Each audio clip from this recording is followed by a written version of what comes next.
गुरुमाऊली, आपलं दिव्य दर्शन घेण्यासाठी अजूनही या कुडीत प्राण शिल्लक आहेत, याबद्दल मी तुमचा शतश आभारी आहे.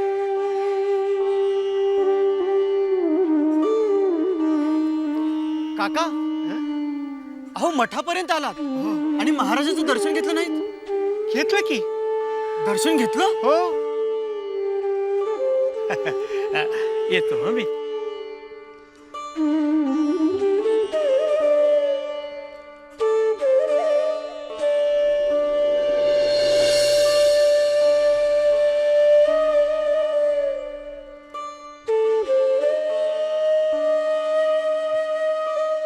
नव्यानं महाराजांच्या सेवेत रुजू झालेले आहात, कसं वाटतंय? छान. आजवर जगलोच नव्हतो, हेच खरं जगणं असं वाटतंय आता. ते गेले ते काका कोण? ते का भगवान का? नाही, ते मठापर्यंत आले पण महाराजांचं दर्शन घेतलं नाही. ते आत येत नाहीत. का? खूप मोठी कथा आहे. हे भगवान काका म्हणजे कापडाचे मोठे व्यापारी, खूप कर्तृत्ववान, धडाडीचे. त्यांचं घर मुला नातवंडांनी भरलेलं आहे. पण घरादारावर त्यांचाच वचक आहे. कोणताही निर्णय त्यांची मुलं नातवंड कोणीही घेऊ शकत नाही, ते स्वतः घेतात. त्यांच्या सांगण्यावर असतात त्यांची मुलं.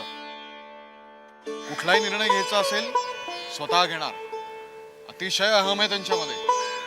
माझ्या वडिलांच्या सांगण्यावरनं हे भगवान काका महाराजांच्या सेवेत रुजू झाले खरे, पण काय कुणास ठाऊक त्यांच्या मनात काय होतं, कोणता अहम होता, काही कळत नाहीये.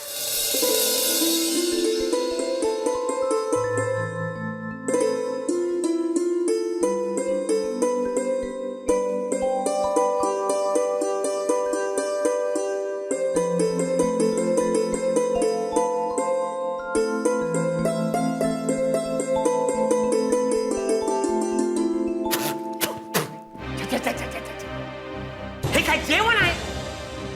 अरे याला थुंकीची सुद्धा चव नाही. तिखट नाही, मीठ नाही. रागवू नका मामनजी. अन्न हे पूर्ण ब्रह्म असतं. अन्नाला असं नावं ठेवू नये. आता हे मी तुम्हाला सांगणं म्हणजे लहान तोंडी मोठा घास घेतल्यासारखंच होईल. अरे पण मी म्हणतो ही वेळच का आणता माझ्यावर? 2 सुना आहेत, 2. एक तरी सुगरण मिळावी. नाही, नशीबच फुटक. एवढी घरात मोठी सोबत आहे, पण यांचा हात नको तिथं आखडलेला. तिखट मिठाची बचत करताय आणि मेल्यानो पैशाची बचत करा, पैशाची. मामांजी, वैद्यबुवांनी तुम्हाला पथ्य पाळायला सांगितलंय म्हणून हे जेवण केलंय. शिवाय तुमच्या बरोबर आम्ही देखील हे जेवण जेवणार आहोत. आम्हाला कुठलाही विकार झाला नसताना. मोठी उपकारच करता नाही की माझ्यावर. अरे उपकार नव्हे, त्याग करताय माझ्यासाठी.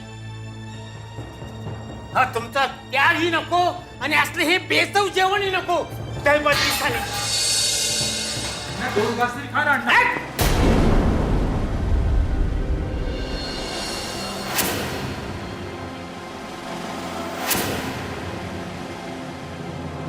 दादा, आता हा राग अण्णा हिशोब घेते वेळे नक्की काढणार बघ.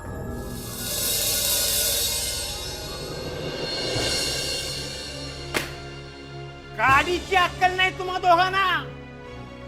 शेठ भगवान रावाची मुलं म्हणून घ्यायला लाज नाही वाटत तुम्हाला? अण्णा काही चूक झाली का आमच्याकडनं? वर तोंड करून मला विचारतोस काय चूक झाली म्हणून? अण्णा, अहो आज दिवसभरात जो काय व्यवहार झालाय तो व्यवस्थित त्या चोपडीत लिहून ठेवलाय. मग चूक होईलच कशी? पाहिजे असल्यास तुम्ही परत एकदा हिशोब तपासून बघा. छान. आता बापाची पाठशाळा तू घे. गधड्यानो, हिशेब लिहिण्यात चूक झाली नाही, मग ही 5 रुपयाची चूक कशी दिसते मला? हे पहा, मी जरी म्हातारा झालो तरी माझे डोळे अजून 100 नंबरे आहेत. जे नसेल ते दिसणार नाही. पण मी सांगतोय ही 5 रुपयाची तूट आहे म्हणजे आहे. बापाच्या डोळ्यात धूळ फेकताय हो रे कार्ट्या. लक्षात ठेवा, गाठ माझ्याची आहे. खरं सांगा, या 5 रुपयाचे काय केलं? कुठे उधळलेत हे पैसे? हे बघा अण्णा, आम्ही पैसे उधळलेले नाहीयेत. पैसे उधळले नाही हे? पैसे उधळले नाही मग पैसे गेले कुठे? त्याला पाय फुटले की पंख? आम्ही दामू काकांना दिले. दामू काका? हा कोण दामू काका? मला कोण भाऊ असल्याचं मला माहित नाही. अहो अण्णा, दामू काका आपले सगळ्यात जुने नोकर आहेत. आज ते कामावरती आले नव्हते. त्यांचा मुलगा आला होता. वडिलांची तब्येत बरी नाही म्हणून त्याला उपचारासाठी 5 रुपये हवे होते. अण्णा, दामू काका तुमच्यासोबत आहेत अण्णा. आणि बघा, त्यांना मदत करणं, त्यांच्या उपचारासाठी पैसे देणं हे आम्ही आमचं कर्तव्य समजलो आणि 5 रुपये दिले. त्यात काय झालं एवढं? उलट उत्तर करतो हा? बापाला तोंड वर करून उलट उत्तर देतोस? हे पहा, मी तुम्हाला सांगून ठेवतो, तुमची कर्तव्य तुमच्या जीवावर पार पाडा. बापाच्या जीवावर नको. आईजीच्या जीवावर बाईजी उदार हा व्यवहार मला चालणार नाही. त्या दामूला दिलेले 5 रुपये वसूल करून ही तूट भरून काढा, नाहीतर तुम्हाला हात खर्चाला एक दमडी सुद्धा देणार नाही. मग बसा बोंबलत.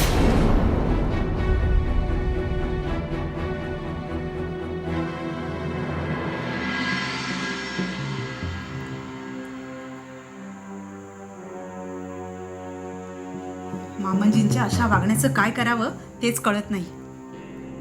जन्मदाते वडील, परंतु पोटच्या मुलांशी असं वैऱ्यासारखं का वागत असतील हे?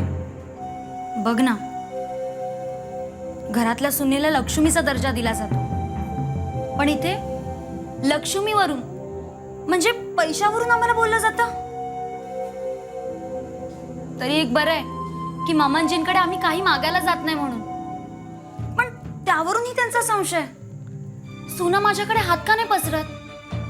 कदाचित त्यांना त्यांचे नवरे हवी ती वस्तू गुपचूप आणून देत असतील असा त्यांचा समज झालाय. अगं तसे काही नाहीये. अण्णांना तुम्ही मुलीसारख्या वाटताना म्हणून ते बारीक सारी गोष्टीत लक्ष घालतात, बाकी काय नाहीये. अहो, पण मुलीसारखं वागवत मात्र नाहीत ना.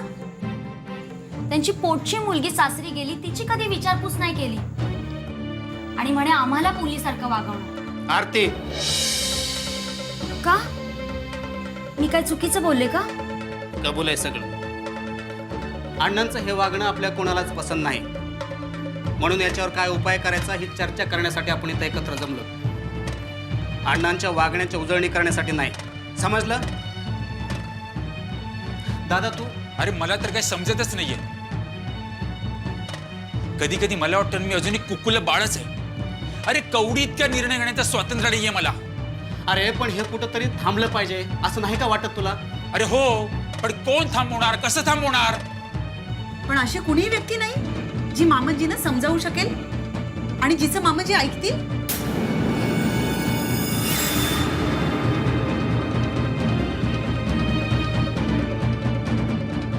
एक व्यक्ती आहे. कोण?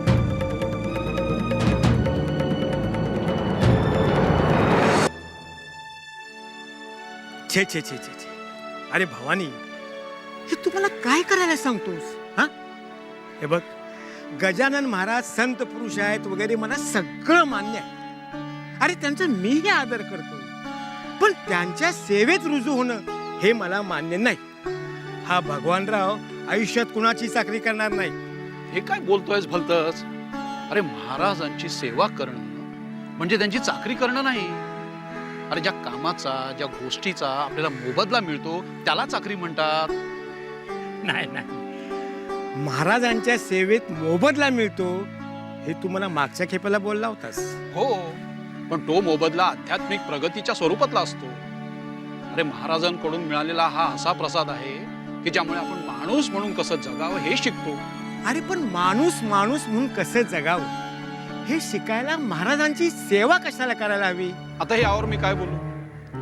पण तुला शेवटचं सांगतो, म्हणजे मी सांगतो म्हणून काही दिवस तरी तू महाराजांची सेवा करण्यासाठी, हे पूर्ण वेळ नाही म्हणत मी, अगदी थोडा वेळ दे. आणि मग बघ तुझं मत परिवर्तन होतं की नाही. आणि मग सांग मला की महाराजांची सेवा करून तुझं नुकसान झालं की नफा.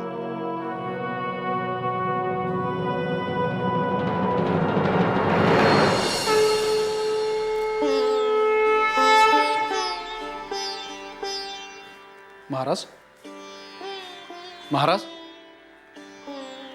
महाराज हे माझे परममित्र भगवानराव. बर. महाराज यांच्या मनामध्ये आपली सेवा करण्याची इच्छा निर्माण झाली. सेवा करण्याची इच्छा झाली आहे की निर्माण करण्यात आली आहे भवानीराम? महाराज झरे निर्माण होतात, कालवे निर्माण केले जातात, झरे बुझवता येत नाही. पण इप्सित कार्य झाल्यानंतर कालवे बुझवता येऊ शकतात. पाण्याचा स्रोत असो वा भक्तीचा, तो नैसर्गिक असावा लागतो. होय ना भगवानराव? हो हो हो. महाराज, माझ्या मनात तुमच्याविषयी भक्तीचा नैसर्गिक स्रोत निर्माण झालाय. ठीक आहे, तुझ्या सेवेचा आम्ही स्वीकार करू. मी धन्य झालो महाराज. महाराज मी धन्य झालो. महाराज मी धन्य झालो. मी धन्य झालो महाराज. पण एक गोष्ट सांगतो, लक्षपूर्वक ऐक. जी महाराज. आमच्या सेवेत असताना फक्त शरीर इथे आणि मन दुसरीकडे असं असता कामा नये. तुझं घर गोकुळ झालंय, त्याचा सांभाळ कर. सर्वांचा सांभाळ केलास तर तुझ्या घराला उन्नती येईल. आणि त्याचं मन हे सांभाळणं फार महत्त्वाचं आहे. मन हे आपलं मित्र आहे, तसंच ते मोठं शत्रू आहे. मनाला ताब्यात ठेवलं नाहीस तर कोणताही अनर्थ घडू शकतो. आणि त्याला मनाला आवड घालण्यासाठी केवळ एकच गोष्ट आपण करू शकतो, ते म्हणजे नामस्मरण. आणि माझं घर गोकुळ. अरे मला माहिती आहे ना. हे सांगाल ते गजानन महाराज कशाला पाहिजे. फुक्कट वेळ गेला, दुकानात थांबलो असतो तर या पोरांसोरापेक्षा 4 गिरायक जास्त पटवले असते. नुकसान झालं सगळं धंद्याचं. ते काय नाही, आता दुकानात जातो, पहिला गल्ल्यावर बसतो, फुक्कट वेळ काढतात. नमस्कार सासरे बुवा. अरे नमस्कार नमस्कार जावई भाऊ, नमस्कार. कसे आहात तुम्ही? व्यवस्थित आहे बाबा. बर बर बर बर बर बर. पण इकडं कुठं आणि कुठं आलात? अहो तुमच्या दुकानावरनच येतोय. दुकानावर ना? हो. हा आलं लक्षात आलं. छान छान छान छान. सध्या लगीन सरायचे दिवस आहेत आणि आमचं कापडाचं दुकान. हा, तेव्हा कुठल्या तरी ओळखीच्या गिरायकाला लग्नाचा बस्ता काढण्यासाठी दुकानावर घेऊन गेला असणार. वा वा वा वा वा. जावई असावा तर असा. नाही तसं नाही, मी जरा वेगळ्याच कामाकरता गेलो होतो दुकानावरती. वेगळ्या कामासाठी? हो, ते जरा अडचणीत होतो. पैसे पाहिजे होते. पैसे? हो. जावई बापू, फार विनोदी स्वभाव बाबा तुमचा. अहो पैशाची नड होती तर दुकानावर कशाला गेलात? हा, दुकानावर कापड विकतो, पैसे नाही. याला म्हणतात मनाचा मोठेपणा. केलेली मदत या कानाची त्या कानाला कळून देणार नाही अशी तुम्ही माणसं. आणि असं सासर मला मिळालं यातच मी माझं भाग्य समजतो. हे बघा, जे काय समजायचं ते तुम्ही समजा, पण मला हे समजत नाही तुम्ही नक्की दुकानात जाऊन काय केलं ते. विशेष काही नाही. हा 25 रुपये हवे होते. हा, मोठे भाऊंनी दिले. जमतील तसे थोडे थोडे करून परत करीन मी तुमचे पैसे.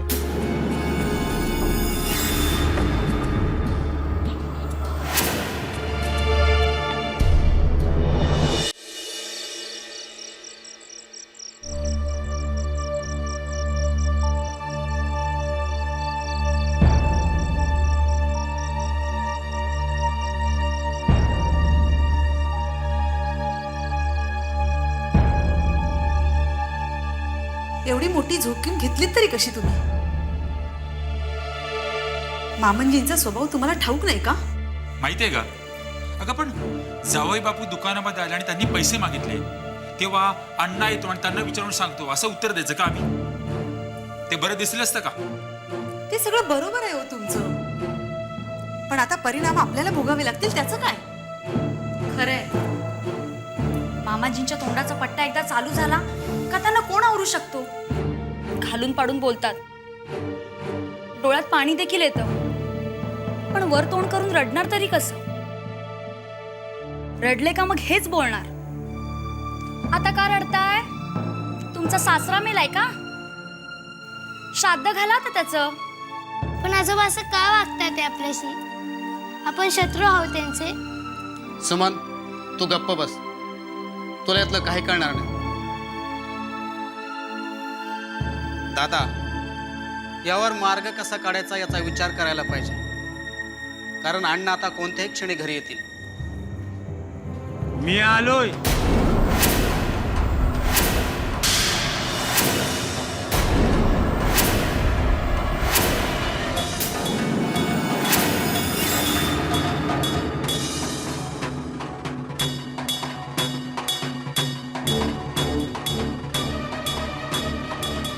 म्हणजे मी घरात येऊ नये असं वाटायला लागले की काय तुम्हाला? अण्णा, अहो अण्णा, असं काहीतरीच काय बोलतोय तुम्ही? मामांजी, घरात पाऊल ठेवल्या ठेवल्या असं बोलणं चांगलं नाही. तू गप का? आणि मामांची इतका मान मिळतो का या घरात मला? माझ्या शब्दाला काही किंमत आहे? अहो अण्णा, घरातल्या सगळ्या गोष्टी तुमच्या मर्जीनेच तर होतात. तुमच्या अर्ध्या वाक्याला आम्ही फक्त मामा म्हणतो. अरे म्हणावंच लागेल तुम्हाला, कारण तुम्ही सगळे माझ्या मिळकतीवर जगताय. मामांजी, पुरे आता. तेच तेच नका सारखं सारखं ऐकू आम्हाला. कान पिकलेत आता आमचे ऐकून ऐकून. आम्ही काहीच नाही करत का हो? तुम्ही सांगा ना हो. वा, छान. मिलिंदा, ऐक रे बाबा, तुझी बायको काय म्हणते ते. आता तुझी बायको सांगणार आणि तू माझ्यावर तोंड सुख घेणार. अण्णा, पाया पडतो तुमच्या, पण तुमचा पारा एवढा का चढला हे कृपा करून आम्हाला सांगाल का? आता वर मलाच विचार. काय रे, माझ्या अप्रोक्ष व्यवहार केलात म्हणून तुम्हाला काय वाटलं मला कळणार नाही? कुणाच्या परवानगीने जावई बापूंना पैसे दिलेत? हे बघा अण्णा, तुम्हाला विचारण्यासाठी तुम्ही दुकानामध्ये नव्हतात आणि जावई बापूंना फार घाई होती, म्हणून आम्ही परस्पर निर्णय घेतला. फुंका, मी कमवलेला पैका असा परस्पर फुंका. अण्णा, अहो वैभव फुंकण्याचा प्रश्न येतोच कुठे? जावाई बापूंना पैशांची मदत केली म्हणजे आमच्या बहिणीलाच मदत नाही का केली? आणि अण्णा, आमची बहीण ती तुमची कोणीच नव्हती का? नाही.